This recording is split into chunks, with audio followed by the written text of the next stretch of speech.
Assalamualaikum warahmatullahi wabarakatuh. Berjumpa lagi di channel kita Edi Prayitno, Menachem Ali Official, Geraha Mu'alaf dan Geraha Mu'alaf TV.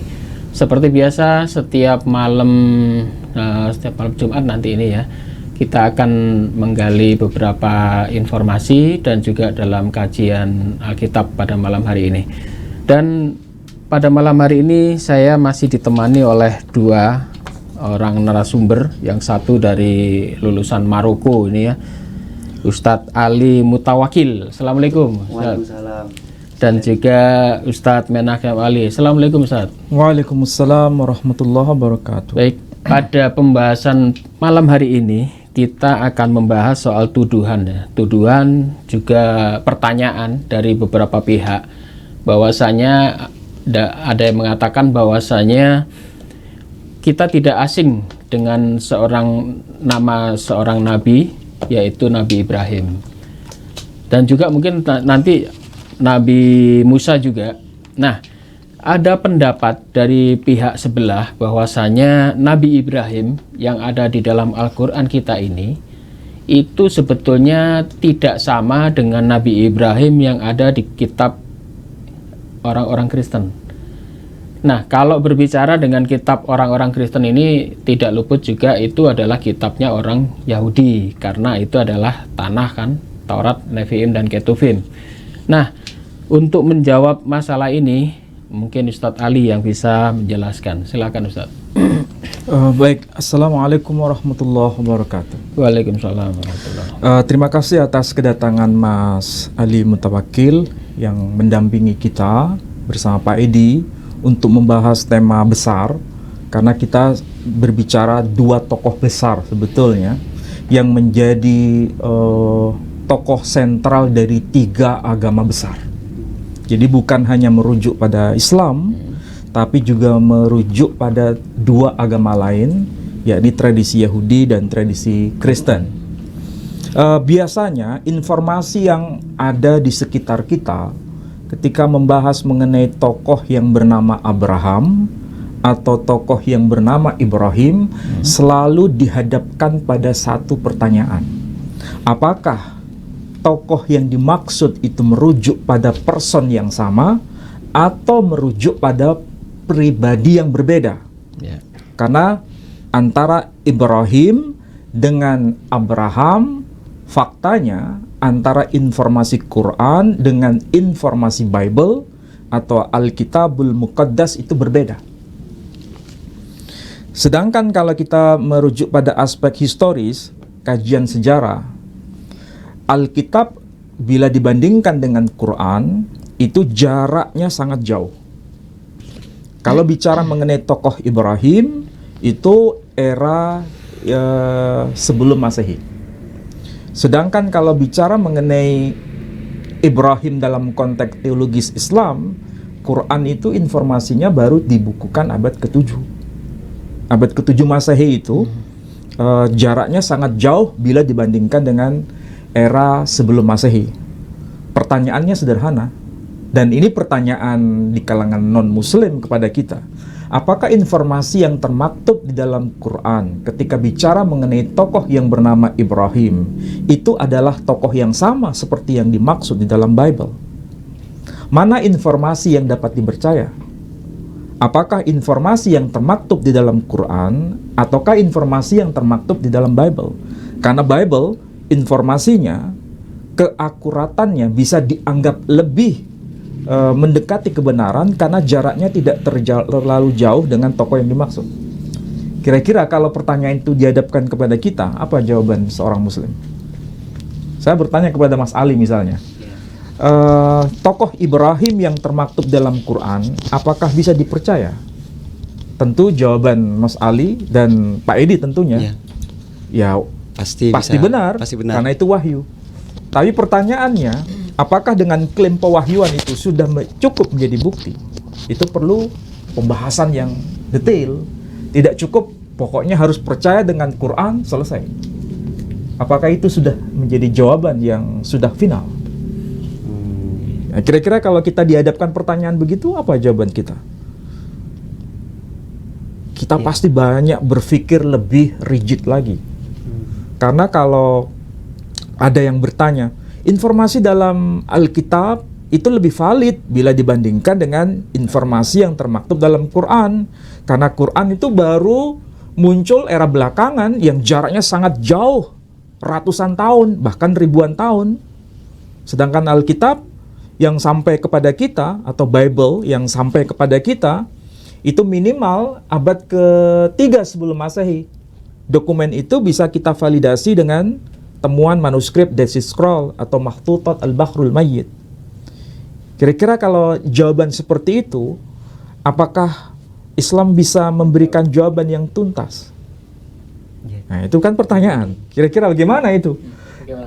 Abraham, Ibrahim, jelas dua nama yang berbeda. Al-Quran belakangan menyentil Al-Quran belakangan. Iya kan? Jelas seorang muslim bakal bingung juga. Wah, ini berarti yang lebih valid, mungkin yang lebih dekat dengan tokoh Ibrahim itu sendiri. Ya, lebih Gitu. dekat era zamannya. Di era zamannya itu. Sedangkan Quran itu muncul abad ke-7, jauh sekali. Iya. Ya kan? Iya. Kira-kira kalau pertanyaan itu disampaikan kepada pihak muslim, apa jawaban seorang muslim? Pasti jawabannya cuma satu. Ya, kita harus percaya informasi Quran, selesai. Iya, iya. Tapi apakah itu sudah memuaskan kita sebagai seorang akademisi? Tidak cukup. Lalu bagaimana kita harus menentukan bahwa memang betul informasi Quran itu tidak salah? Jadi secara pewahyuan tidak ada problem, tapi secara bukti manuskrip, secara historis juga tidak ada masalah. Saya salah satu orang yang tidak punya kepentingan untuk membahas pewahyuan harus dipercaya selesai, tapi harus ada validasi data. Kalau tanpa ada validasi data, itu pewahyuan itu menjadi sesuatu yang hanya seperti bangunan yang megah, tetapi ketika dibenturkan dengan fakta-fakta, data historis dan tidak teruji, itu pasti akan menjadi pertanyaan bagi generasi yang akan datang. Dan itu pasti membahayakan. Maka kita harus siap untuk menyiapkan data itu. Kira-kira bagaimana Pak Edi? Ya. Jadi untuk masalah ini, ya karena Al-Quran itu sebenarnya kan ada benang merah ya. Baik itu yang disampaikan nabi-nabi terdahulu sampai Al-Quran itu diturunkan. Tetapi kadang-kadang mereka kan berpikirnya, ini tokoh kami, ini nabi kami, gitu loh. Bahkan apa yang di dalam Al-Quran disebutkan bahwasanya Nabi Ibrahim itu sesungguhnya bukan Yahudi, bukan Kristen, bukan Nasrani. Dan pertanyaan di dalam Al-Quran dan jawaban itu sebetulnya juga pertanyaan yang saat ini lagi marak diperbincangkan oleh kaum sebelah. Bahwasanya Nabi Ibrahim itu milik kami. Orang Yahudi mengaku Ibrahim milik Yahudi. Orang Kristen mengaku Nabi Ibrahim milik kami, Abraham. Nah, sementara Islam juga meyakini bahwa Nabi Ibrahim itu juga milik Islam. Bahkan kita dalam sholat menyebut itu nama Ibrahim berapa kali itu? Berkali-kali kan dalam arti tahiyat akhir, ya. Tahiyat awal dan tahiyat akhir itu. Mungkin seperti itu Ustaz Ali ya. Iya, jawabannya pasti kembali ya itulah informasi yang termaktub dalam Quran. Beliau bukan Yahudi, bukan Nasrani, tapi itu kan bukti Al-Quran. Dan itu bukan sebuah jawaban historis, itu jawaban teologis. Kalaupun jawaban teologis silakan dipercaya, selesai. Kalau itu dibawa ke lab akademis, gugur semua jawaban itu. Apalagi dalam perdebatan. Iya. Nah, bagaimana kita bisa menjawab? Ini bukan berarti saya dianggap liberal ya. Mungkin kalau ini berhenti di sini, sebelum saya ulas, saya dianggap liberal. Tapi justru saya menentang liberal. Saya sangat respect dengan argumentasi yang bersifat pewahyuan, argumentasi teologis, tapi sekaligus argumentasi historis. Dua-duanya itu ibarat rel kereta api yang tidak bisa dipisah. Ada orang yang berpijak pada aspek teologis, tapi menafikan aspek historis. Ini hanya seperti fata morgana, tidak memberikan jawaban dan solusi yang tuntas. Tapi kalau hanya berpijak pada aspek historis, itu hanya seperti kajian akademis, tapi tidak meningkatkan iman. Tapi kita mencoba malam ini menggabungkan keduanya. Nah, kita harus menggali data. Pertanyaan tadi, apakah Ibrahim dan Abraham itu dua tokoh yang berbeda atau satu tokoh yang sama? Jawaban saya, tokoh yang sama. Dari mana kita mulai? Dari kajian dirosah lisaniyah. Apa itu kajian dirosah lisaniyah? Kajian kebahasaan. Nah, pertanyaannya sekarang, kalau di dalam kitabnya orang Yahudi, itu kan ditulis dalam bahasa Ibrani. Kitabnya orang Kristen juga ditulis dalam bahasa Ibrani plus Yunani. Kalau bicara mengenai tokoh Abraham, itu pasti rujukan bahasa Ibrani. Dan memang betul, di dalam teks teks yang tertulis di kitab ini memang tertulis nama Abraham atau Abram. Ya. Sedangkan dalam Al-Qur'an tertulis nama Ibrahim. Pertanyaannya, apakah di dalam Al-Qur'an itu membedakan antara nama Ibrahim dengan Abraham? Jawabannya tidak membedakan. Keduanya merujuk pada tokoh yang sama. Kita mulai dari mana? Dari Quran sendiri. Biasanya kalau kita membaca Quran, itu yang dilafalkan adalah nama Ibrahim. Misalnya qiraah Hafs. Qiraah Hafs itu selalu menyebut nama Ibrahim. Tapi kita coba lihat teks yang saya bawa ini. Saya membawa Al-Quranul Karim bi riwayah Hisham. Ini kan? Jelas ya? Al-Quranul Karim bi riwayah Hisham. Betul kan? Riwayah Hisham. Riwayah Ya. Hisham. Nah, sekarang kita lihat di surah Al-Baqarah ayat 127. Pak Edi bisa cek ya yang versi online. Al-Baqarah ayat 127.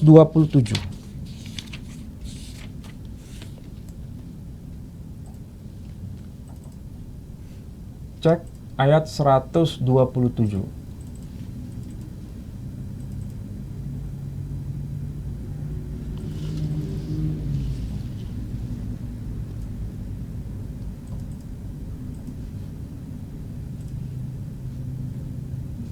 Satu, dua, tujuh.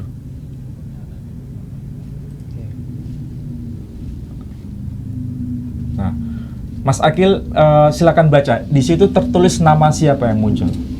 Ibrahim. Wa idh yarfa'u Ibrahimul qawa'ida. Nabi Ibrahim.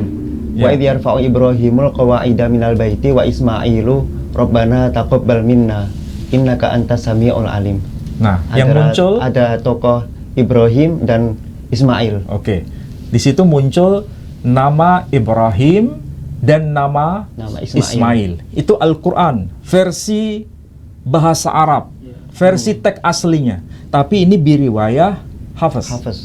Tapi ada juga cara membaca yang lain, tapi bukan riwayah Hafs, tapi riwayah Hisham yang sedang saya pegang ini.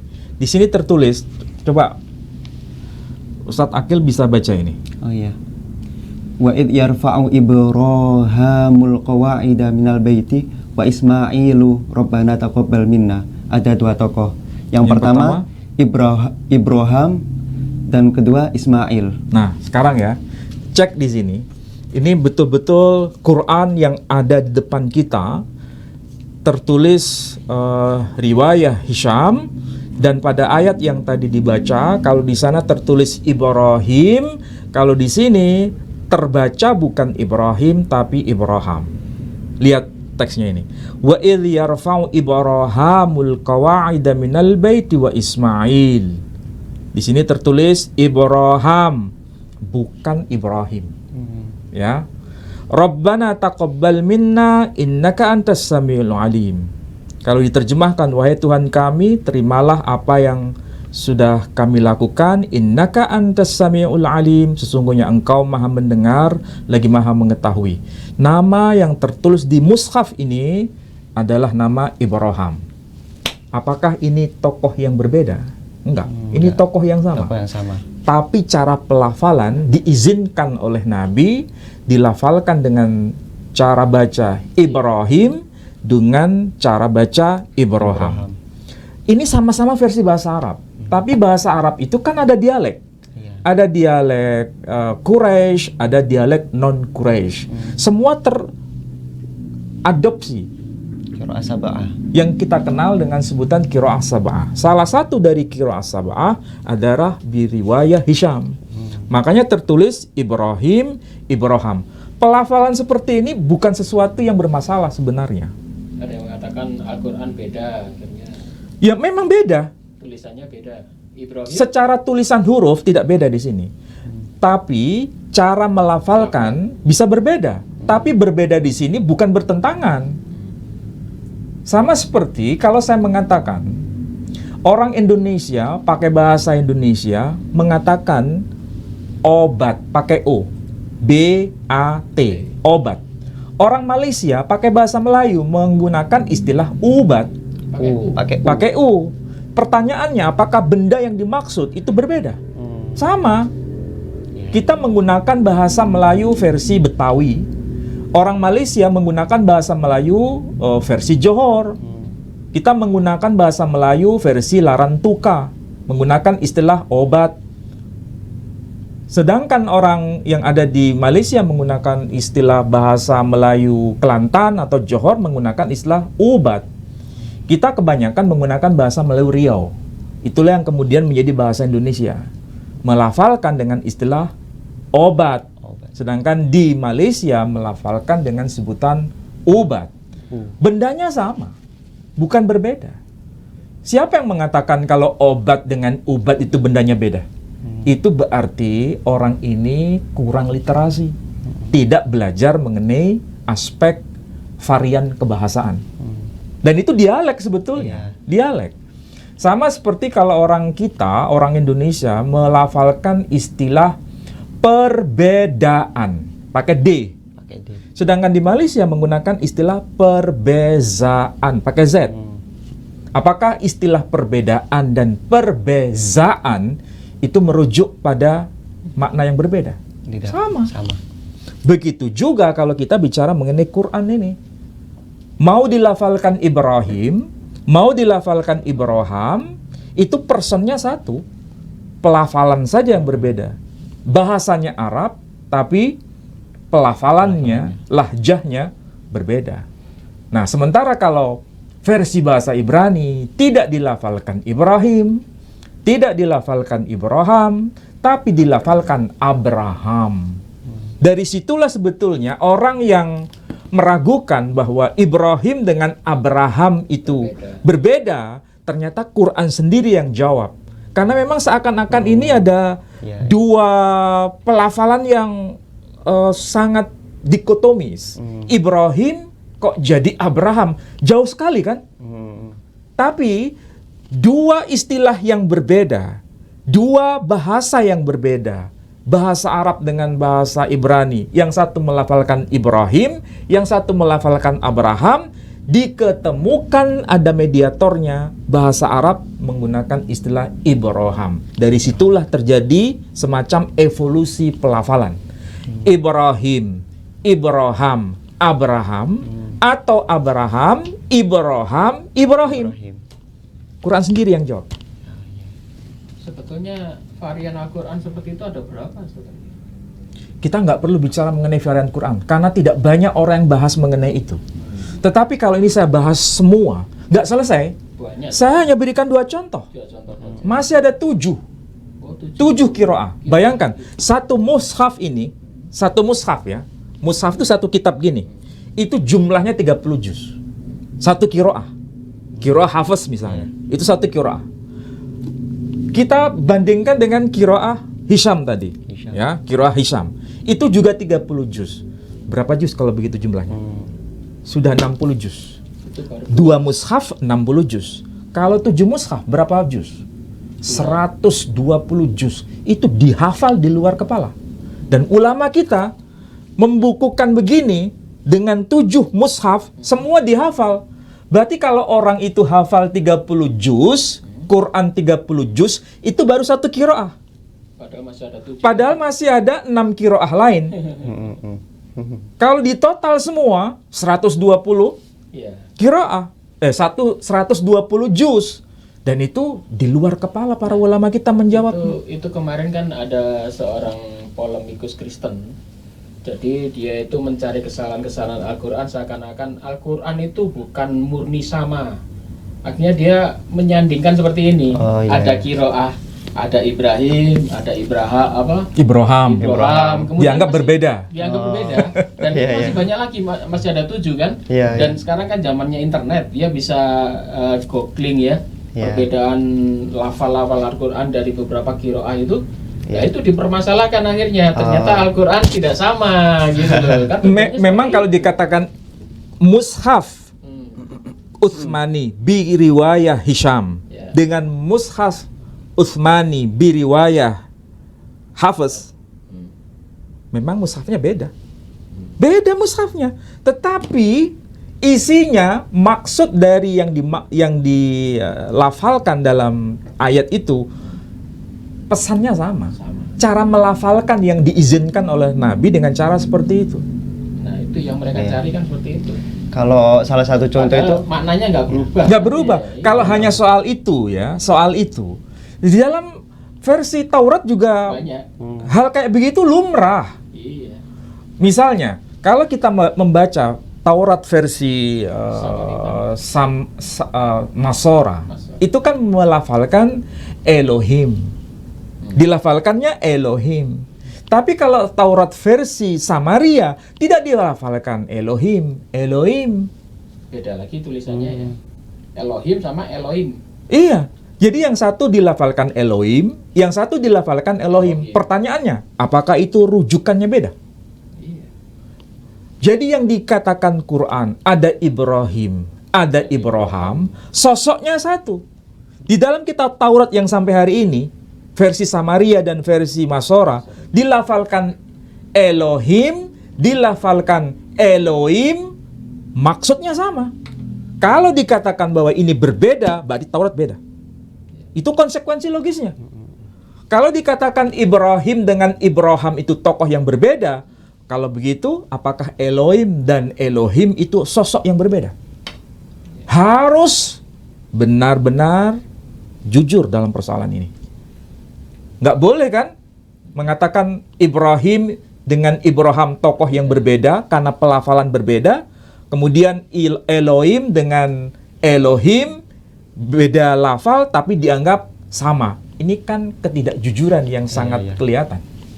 Iya toh? Ya.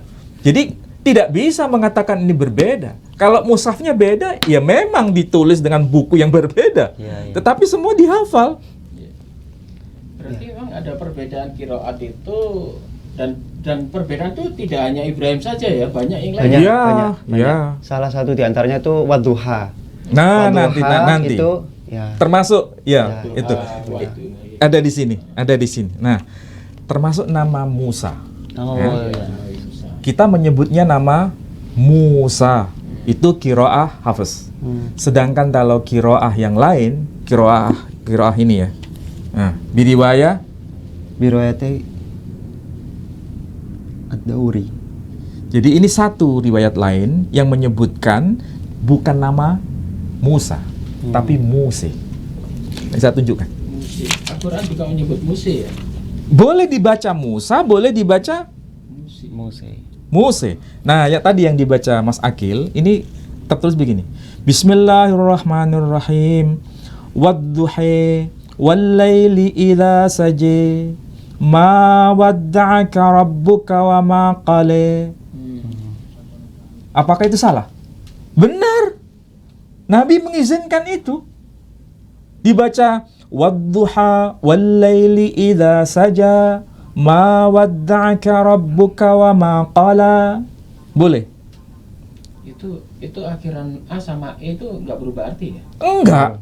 Bentuk tulisannya itu sama. Bentuk tulisan sama.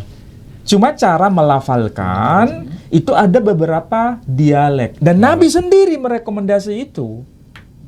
Jadi kalau di sini ya versi yang mushaf yang saya pegang itu wadduhi wal-laili idza saja ma wadda'aka rabbuka wa ma qala walal akhiratu khairul laka minal ula. Ule sama ula tapi apa itu artinya sama ya? Sama. Ini baru riwayah yang saya pegang. Ada lagi riwayah di Maroko. Oh iya. Saya nggak bawa mushafnya. Ada mushaf tapi biriwayah Warsh. Itu dibacanya Bismillahirrahmanirrahim. Wadduha wal-laili idza saja ma wadda'aka rabbuka wa ma qala walal akhiratu khairul laka minalula. Ditambahi ya. Bukan ditambahi, mana yang ditambahi? Minalullah. Minal ula, ini dibaca minalula. Mana yang ditambahi? Digandeng. Minal ula sama minalula digandeng. Iya, digandeng, disambung. Apakah itu salah makna? Enggak. Kalau mengatakan itu berbeda, dia kurang literasi. Iya kan? Iya. Nah, sekarang bukti bahwa ini terbaca nama Musa atau Muse. Saya tunjukkan ya. Nah, ini kan. Ini terus. Inna hadza lafis suhufil ule suhufi Ibrahim wa Muse. Pakai mana namanya Muse? Ya kan? Jelas kan? Muse. Bukan Musa, Muse. Dibaca Musa boleh, dibaca Muse boleh. Kalau dikatakan Musa versi Quran dengan Moshe versi Alkitab itu beda. Sekali lagi, Quran menegaskan ada nama Musa, ada nama Muse. Sedangkan versi bahasa Ibrani menyebutnya Moshe. Kalau Moshe, Muse, Musa, inilah yang namanya evolusi penyebutan nama yang tidak berubah. Ini baru nama. Nah sekarang, apakah fakta-fakta berkaitan dengan Ibrahim yang terjadi menurut versi Quran dengan versi Alkitab itu berbeda? Jawabannya tidak. Maksudnya ceritanya gitu. Ceritanya. Pertanyaan sekarang, dalam Quran itu Ibrahim pernah dibakar nggak? Dalam Al-Quran? Pernah dibakar? Tapi di Alkitab nggak ada. Katanya siapa? Iya itu. Katanya siapa? Mereka nggak ada katanya. Iya mana buktinya? Saya minta data. Kalimatnya itu ada kuliah. Sekarang kan pertanyaannya begini. Menurut Quran, katanya Ibrahim itu tokoh yang satu. Iya. Kemudian Abraham dengan Ibrahim itu sama, hanya beda penyebutan nama. Oke, sekarang. Tapi apakah peristiwa yang dialami Ibrahim atau Abraham di dalam Quran itu sama seperti yang termaktub dalam Alkitab atau Bible? Ya, menurut mereka tidak ada. Tidak sama. Tidak ada. Saya minta bukti mana nggak beda. Mana yang mengatakan Ya, tidak sama? Tidak diceritakan ada pembakaran Nabi Ibrahim di Oke. Alkitab. Nggak ada ya katanya. Iya. Nanti saya jawab ada. Oh, ada ya. Oh, ada ya. Sekarang kita lihat dulu surah Al-Anbiya. Nah, surah Al-Anbiya. Surah Al-Anbiya itu surah 21 ya. 21 ya. Al-Anbiya sebentar. Mas Al-Anbiya ya. Surah 21. 21 ya. Ah, ini. Ayat Ini Mas, sorry. Nanti bisa Ya. baca. ayat berapa? Ayat berapa itu? Ayat 69. Al-Anbiya 21 Mas. Itu ya. Ayat 69. Ayat 69.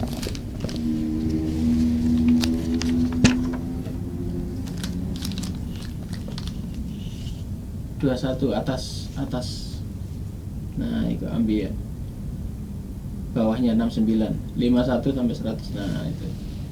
69 ya itu. Oke. Tolong Mas Akil bisa baca teks Arabnya sekaligus terjemahan harfiahnya. Iya. Qulna ya narukuni bardaw wa salaman ala Ibrahim. Itu. Kalau terjemahannya, Terjemahnya secara harfiah. Kami berfirman, wahai api, jadikanlah dingin dan selamat bagi Ibrahim. ya secara harfiah ya. Secara Makna harfiah. gitu. Iya. Jadi kulna, kami telah berfirman. Maksudnya Tuhan.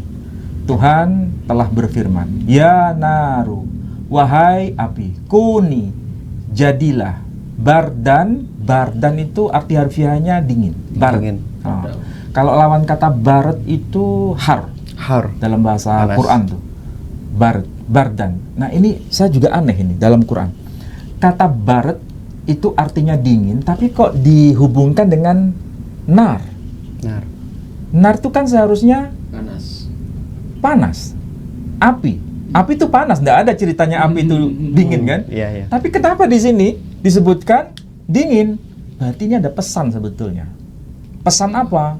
Karena di sini sedang berbicara mengenai tokoh yang bernama Abraham, peristiwa yang pernah dia alami Dibakar. Di ketika ayat dia sebelumnya. dibakar.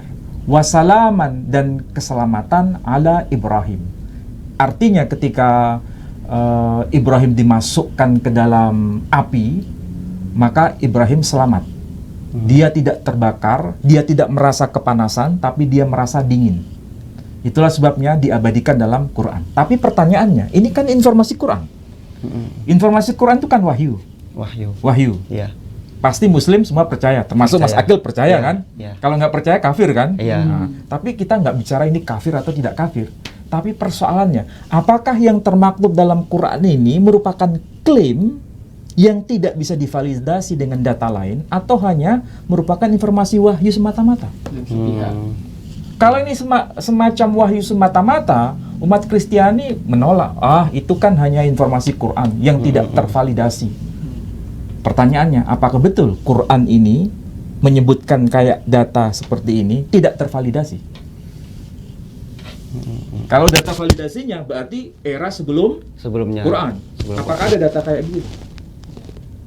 Bisa tanya juga pada Pak Edi nih. Kalau di Alkitab secara pasti memang tidak disebutkan. Nah, coba lihat di Alkitab, kitab Kejadian pasal 15 ayat 7. Kejadian pasal 15 ayat 7. Lagi firman Tuhan, bisa Mas buka? Ya, Kejadian pasal Diperbesar. 15 ayat 7. Kejadian, kitab Kejadian, Sifr At-Ta'win. 15 ayat 7. Ya, dibesarkan aja. Mas. Mungkin dibaca ayat 1 dulu ya. 1, 2, 3, 4, 5, 6, 7 nanti.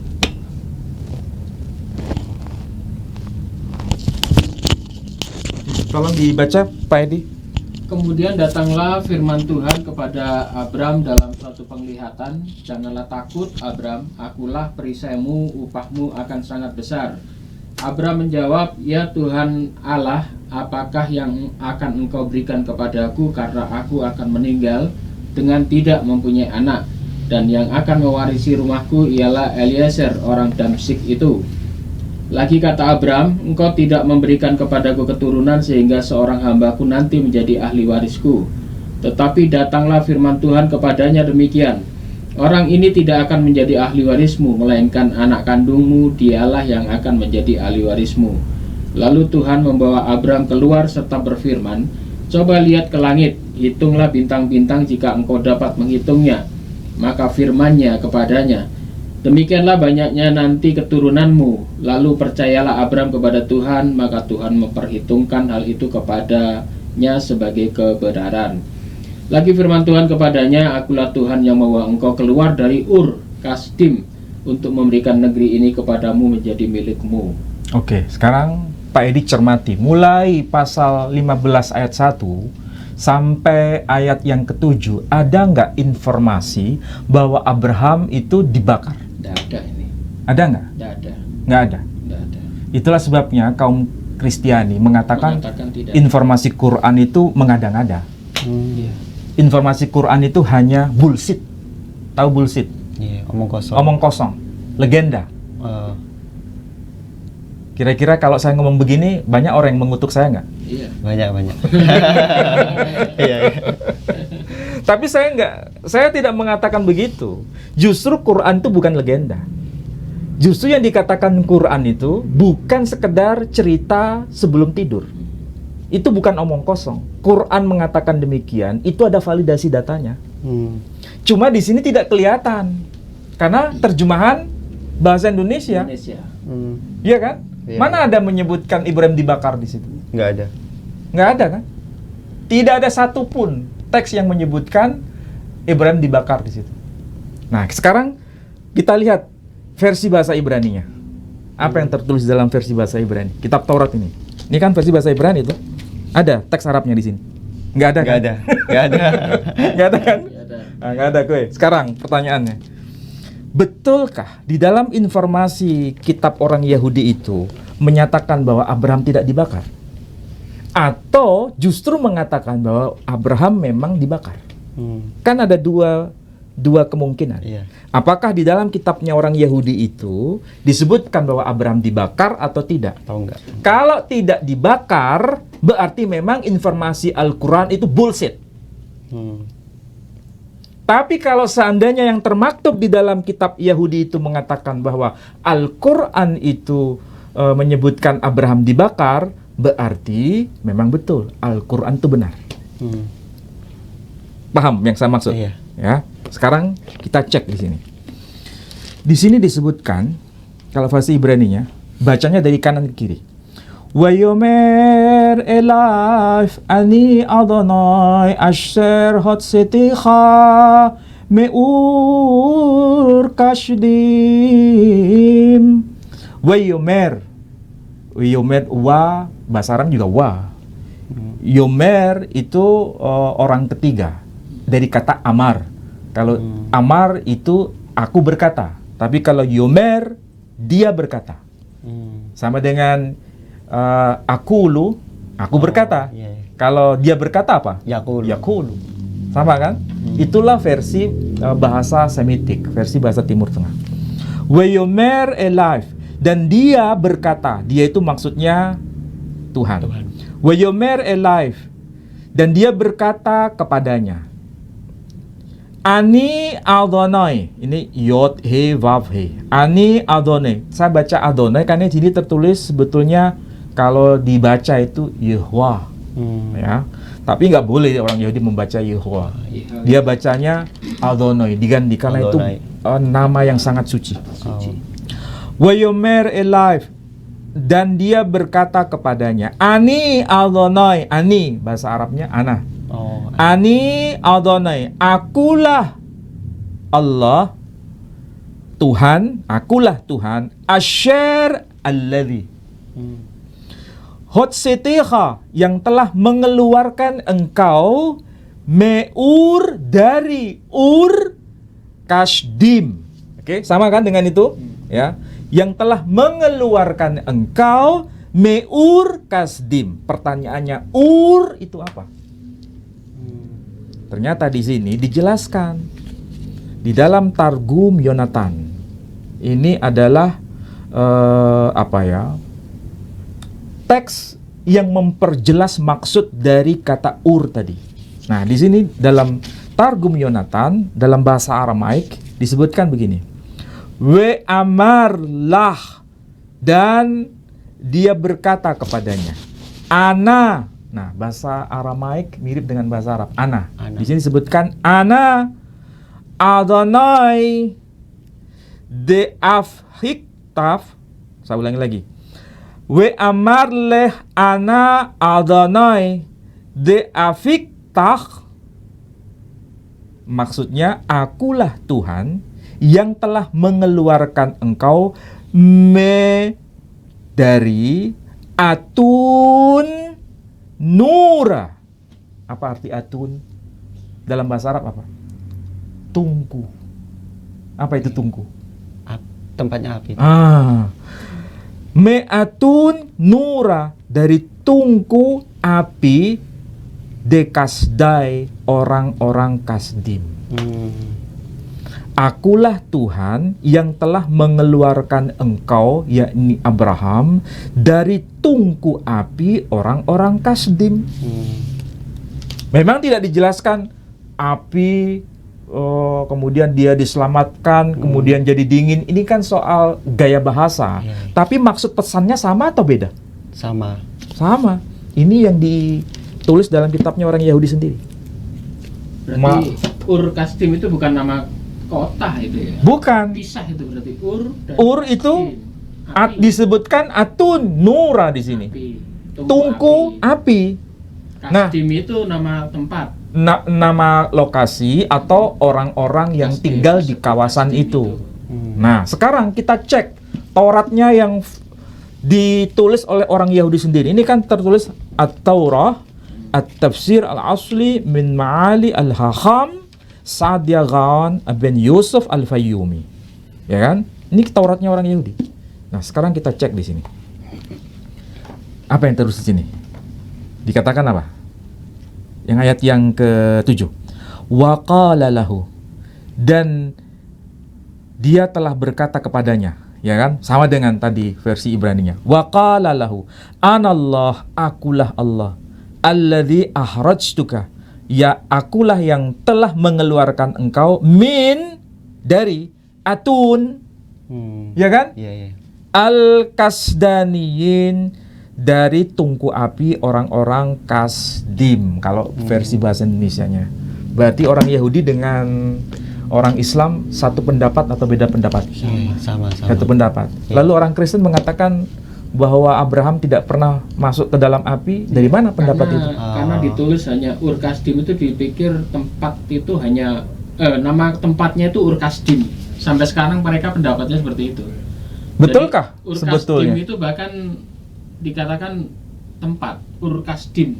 Bukan menunjuk pada peristiwa Ibrahim dibakar. Bukan. Tapi kalau lihat tulisannya di Alkitab, memang Ur itu ada garis, tapi tidak digambung. Jadi tulisannya itu Ur. Ya dipisah memang. Ur ada garis Kasdim. Kalau dalam bahasa Ibrani, kota itu tidak disebut Ur, tapi disebut air. Pakai ayin dan resh. Air itu kota. Tapi kalau Ur itu cahaya atau api. Tidak ada makna lain. Tidak bisa diterjemahkan kota. Versi Yahudi menegaskan bahwa itu menunjuk pada kisah bahwa Abraham keluar dari api orang-orang Kasdim. Quran juga mengatakan Ibrahim diselamatkan dari api.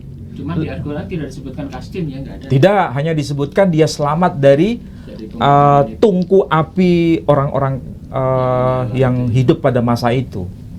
Kalau Quran menyebutkan ada raja kan, Raja Namrud.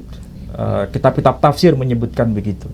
Nah, pertanyaannya, apakah betul saudara kita kaum Kristiani tidak memahami itu sebagai peristiwa Ibrahim dibakar di api Namrud?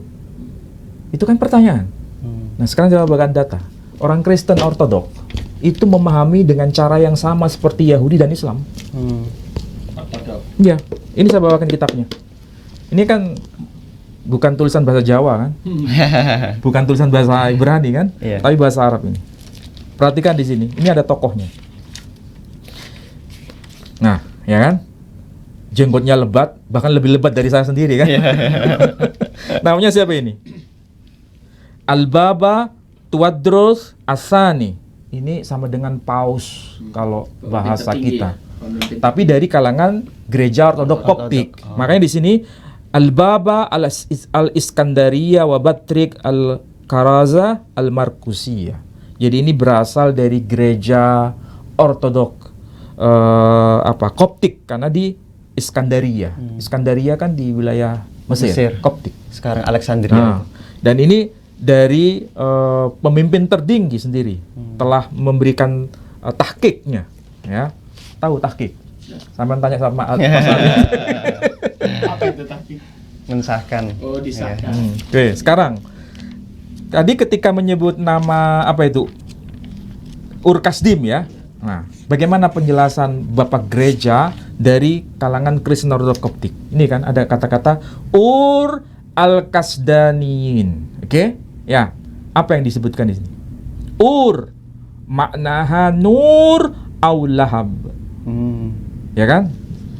Ur maknaha nur au lahab. Wahiyya Madinah sakanaha al-Kaldaniyun.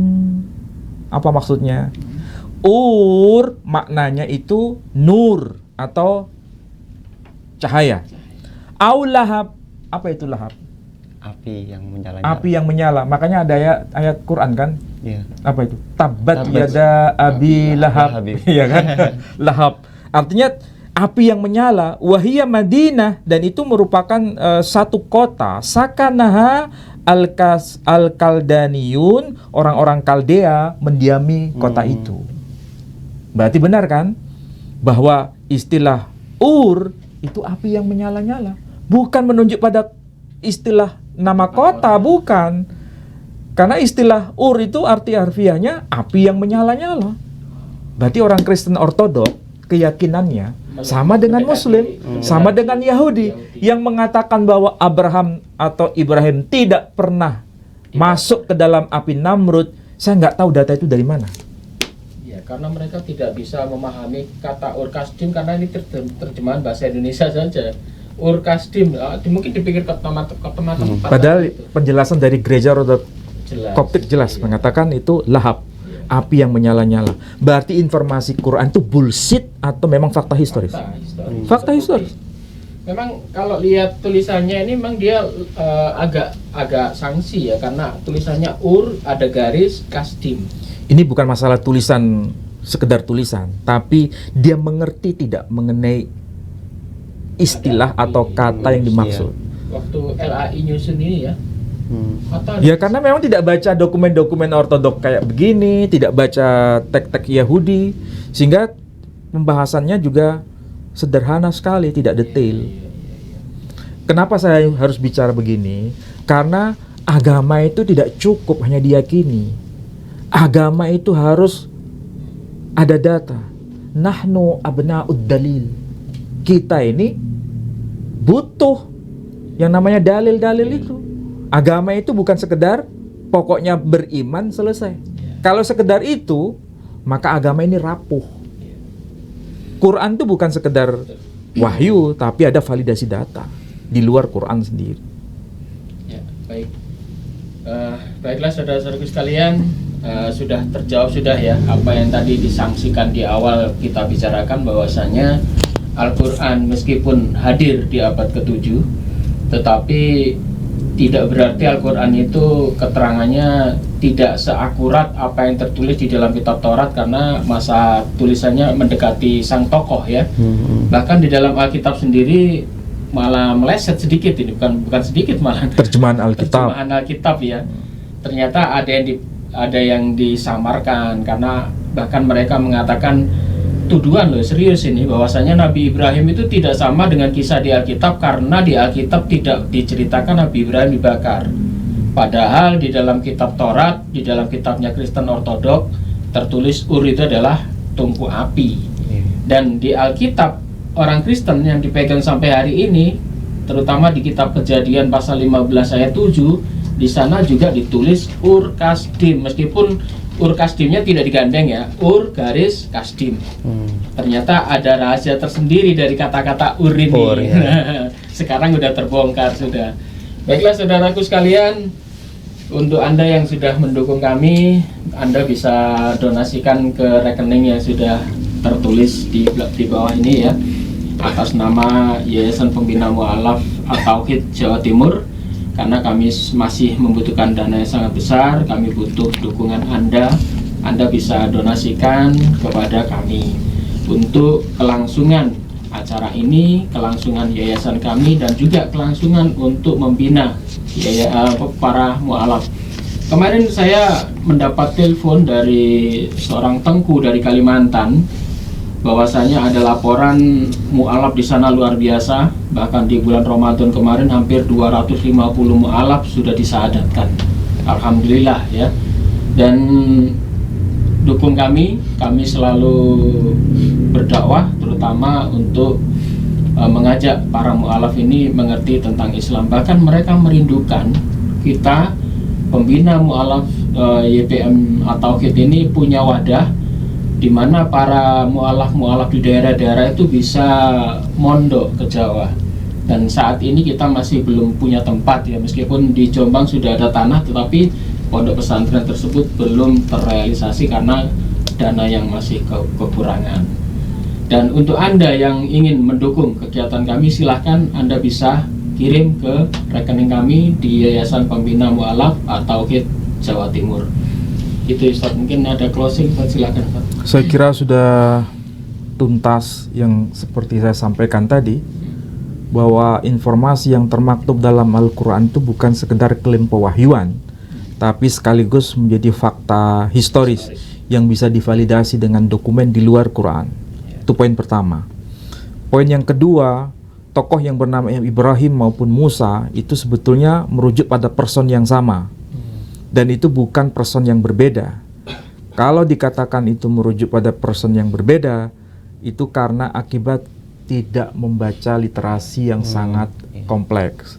Makanya perlu bagi seorang muslim, terutama sebagai pengkaji Quran, untuk tidak cukup hanya sekedar mengetahui bahasa Arab, tapi juga mengetahui bahasa-bahasa dalam tradisi dirosah samiyah. Lintas iman, lintas kitab. Lintas iman, lintas kitab. Dan saya kira itu bukan sesuatu yang sulit, sangat mudah bila kita ada kemauan, tergantung dari person masing-masing. Mungkin Mas Ali silakan. Nah, cukup mungkin. Gitu ya. Ya. Untuk ke depan kita juga sebetulnya banyak yang akan kita perbincangkan, ini masalah Maroko dan sekitarnya. Kan lama di sana ya, berapa Iya. tahun kemarin ya? Ya sekitar 30 bulanan mungkin ya. Oh, hampir 2 tahun ya? Iya. 2 tahun lebih. Lebih. Ya. Baiklah saudara-saudari sekalian, demikian perjumpaan malam hari ini. Semoga ada manfaatnya dan sekali lagi mohon maaf jika ada salah kata. Wabillahi taufiq wal hidayah. Wassalamualaikum warahmatullahi wabarakatuh. Waalaikumsalam warahmatullahi wabarakatuh.